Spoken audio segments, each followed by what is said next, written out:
Hi everyone, welcome back to Aidans Railways.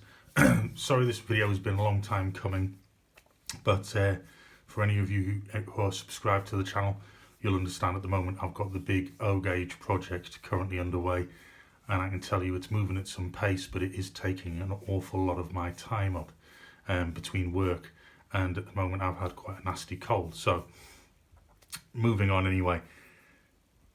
If you watched my video on renumbering, renaming, detailing the cab and adding crew to one of these lovely Battle of Britain locomotives, you'll understand that I now have two of them and one static model. So if you actually saw the three in the main thumbnail, the third one is actually a static model, Winston Churchill. But since getting these, I should say, and renumbering it, I've been looking for some suitable rolling stock other than Pullmans to be pulled behind it, and went to the local model shop, and I found these three coaches in Southern Malachite Green, perfectly suitable to be pulled behind one of those two Battle of Britain locomotives, and couldn't believe the price. I'll be perfectly honest. I think that's a perfectly reasonable price. I even got them at a little bit of discount with being a regular. But £6 a coach. They're boxed, yeah, the boxes are a bit showing their age, but it's £6 each, so what's that? That's £18. I think I paid about £15 in total, right?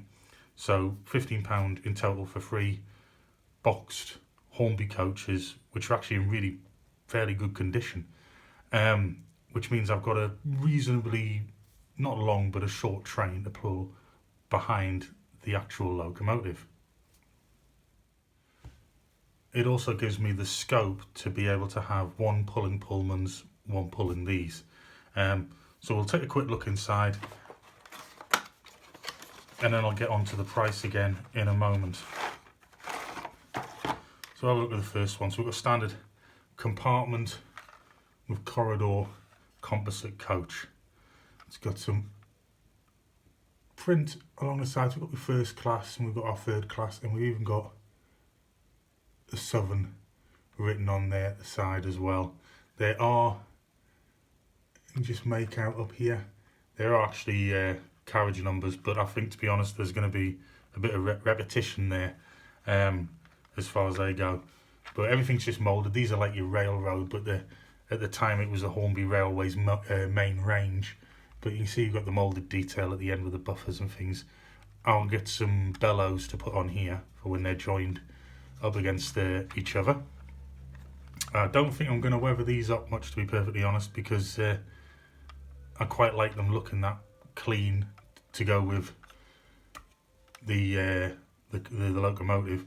If I bring that in, you can see that is a really good match, I think, to be going behind.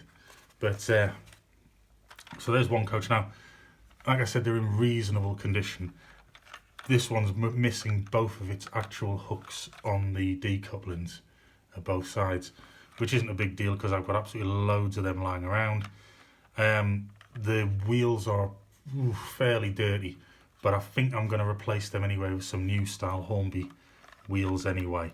So I'm not too worried about it. I'm in no rush. They just happen to be there. I was looking for some rolling stock to go behind them anyway. So I'll put that one down. And this one is exactly the same as this one, but I'll still get it out in a moment anyway. But this one's got our brake on the end as well. So like before, we've got the Southern print and our third class all the way along. We've got a running number there in the corner. Same print, moulded detail at this end, missing its hook on that coupling. This one has actually got its hook, but it's got a cracked buffer, and it would be right at the back where the brake is. So probably a future video coming up at some point where I'll be slicing these two off and putting some replacement buffers on just to tidy that up, and possibly a flickering brake lamp I think will be going on there. But very similar to the other coach. You've got roof detail moulded on and things like that. Corridor this side, compartment that side. A bit dirty on the roof, but that could be cleaned up, nothing much. Just put that there. And this one is exactly the same as the first coach that I showed you, just very briefly, because these have still got their stickers on. So it's R487 for the standard coach. Yeah, that's the brake coach, I should say. The composite coach is R486. Now that's going to come in useful in a moment. But like before, corridor one side with first and third, all the print, and the compartment side there. Exactly the same as the other coach. Buffers are intact on this, but also missing its hooks on the decouplings. So for the sake of some hooks, if I just wanted to make them run, I'm looking at some hooks. That's it. But I'm going to change the wheels and give them a new feel to them anyway. But that is what I would call a reasonable little train of carriages to go behind one of these rather splendid Battle of Britain class locomotives, and perfectly suited with each other. Absolutely perfectly suited. Typeface, colour, everything.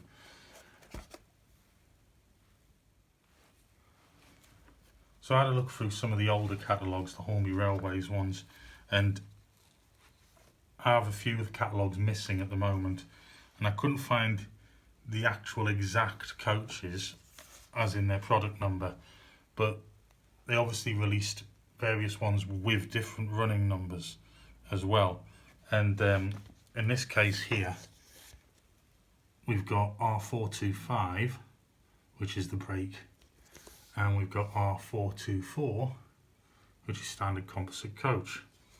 So there were a number made, obviously different running numbers and things like that, so you could actually add without having to change it. But I had a look through all of them, and there's some more similar ones here, but these got a little bit more embellishment, as you can see, with the lining, unlike these ones. These are 163, 162, and even older. I'm trying to think now, what year was this? 1980, and this one actually had the embellishments on as well, R441 and R445. So they've been kicking around for a while. Now, because I thought that was a very reasonable price at £6 a coach, with a little bit of discount, bringing it down to £15 for the free, I had a quick look on eBay, because it can and it can't be a good place to buy rolling stock. It's hit and miss, you know what I mean? It really is. And I actually couldn't believe the prices that people were charging for these. I'll flick over in a moment. You can have a look of a where I recorded the screen on my phone when I was flicking through. Some of them for a single coach in excess of £30, which I thought was ridiculous. I think it was averaging roughly about £15 a coach, right? Which is all very well. I wouldn't say that's a bad price, but when you think that £15 got me free and I didn't have to go to a model train collector's fair, I think I got a bargain. And at the same time, I think it emphasises the fact that you need to get out there and visit your local model shop on a regular basis, because I didn't know that they were going to be there, and I was just wandering out of chance just to say hello, have a bit of a chat, and they were there, and instantaneously I knew I needed to get them, because I was looking for rolling stock for one of these two beauties here. So I thought I would share that with you. I'm going to do a few more rolling stock videos coming up in relation to some of the other items that I've already done videos on, locomotive wise, but it was more of a get yourself out there, have a look at your local model shop. Not all the big named companies will give you the best bargain, if you know what I'm saying. They might have more stock in, but they might not necessarily give you the best bargain. Like I said, in order to get them onto the track, I'm looking at a few hooks. That's it. But in my case, I'm going to change the wheels, replace the hooks, put some bellows on, and I'll have a look at that buffer beam on there. But there was no real damage to them, and they're actually in really very good condition. When you have a look at the paintwork and the print, still in great condition. Even the underframe, a lot of the underframes usually suffer on this sort of thing. But I hope you enjoyed this video. I'll be back soon. Keep up to date. Don't forget, like, subscribe, comment, that sort of thing. Also share if you want to share. But more importantly, if you want to keep up to date with my videos as I upload them, or the O-Gauge project, which is steaming ahead, I'll use the term, subscribe. You'll be notified as soon as I upload a video if you press the little bell icon. And trust me, the O-Gauge project is really steaming ahead. If you take a look at the size of that body shell in comparison to those coaches, that's just the body shell at the moment, and the chassis is well underway. As you can see, there's regular update videos carrying on, and also I've moved on to this bulkhead. Whether or not you'll be able to see very well, but I've just been fitting in the drain plugs and things there for the washout. You'll be getting regular updates on that. I try to fit as much in as I possibly can in relation to the O-Gauge one, because I have to do the video in time lapse, because it really does take a huge amount of my time up working on that one. But sorry for the delay in videos. It's purely been because of work, the O-Gauge project, and a little bit of illness. But thanks for watching, and I'll see you again soon. Bye now.